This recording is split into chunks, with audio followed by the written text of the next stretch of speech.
कश्यप नामक ऋषि एवं उनकी पत्नी अदिति को 2 पुत्र हुए, जिनमें से एक का नाम हिरण्याक्ष तथा दूसरे का नाम हिरण्यकश्यप था।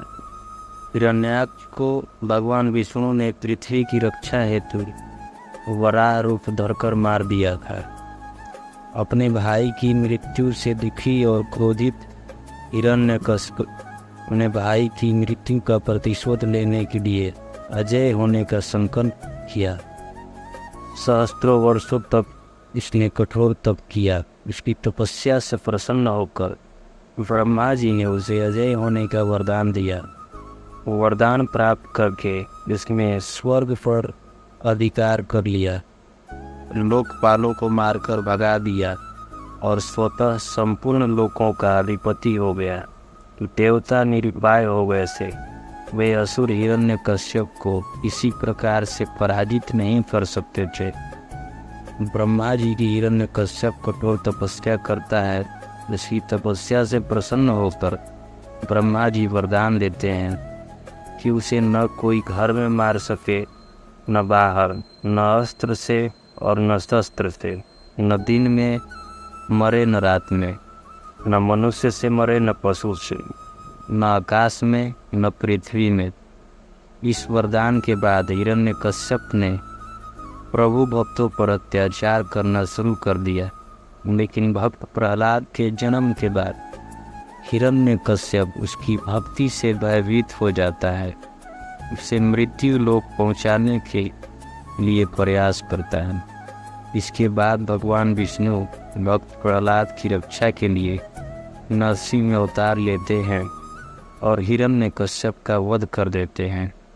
भगवान नरसिंह में वे सभी लक्षण थे जो हिरण्यकश्यप के मृत्यु के वरदान को संतुष्ट करते थे। भगवान नरसिंह द्वारा हिरण्यकश्यप का नाश हुआ, किंतु एक और समस्या खड़ी हो गई।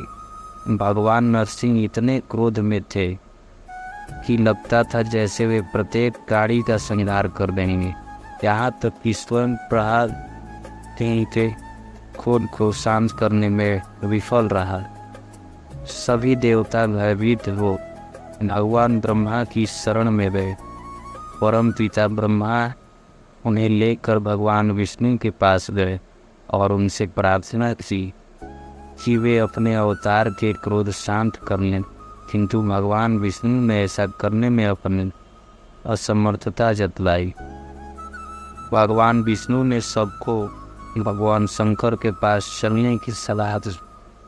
उन्होंने कहा कि भगवान शंकर उनके आराध्य हैं, इसलिए केवल वही नरसिंह के क्रोध को शांत कर सकते हैं।